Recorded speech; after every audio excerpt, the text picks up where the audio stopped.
د پاکستان دفاع وزیر که اړتیا شوه افغانستان کې هم عملیات کوو. سلام، وخت مو بخیر. پام وکړئ د نن ورځې تازه خبر ته.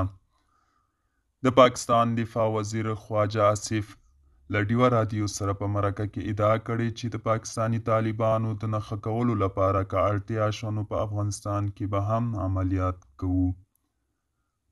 نوموړي ویلي د پاکستان له سلامتیا څخه ورته بل هیڅ مهم نه دي او یو ځل بیا یې ادعا کړې چې د پاکستاني طالبانو تحریک به افغانستان کې دی.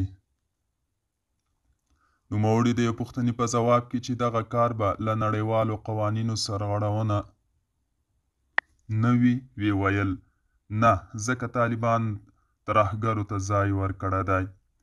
طالبانو وار وار په افغانستان کې د پاکستاني طالبانو پټنځایونه رد کړي دي، خو د همدې اونۍ په سر کې د پاکستان حکومت پوځ ته له ډیورند کرښې هاخوا د عملیاتو رسمي اجازه ورکړه.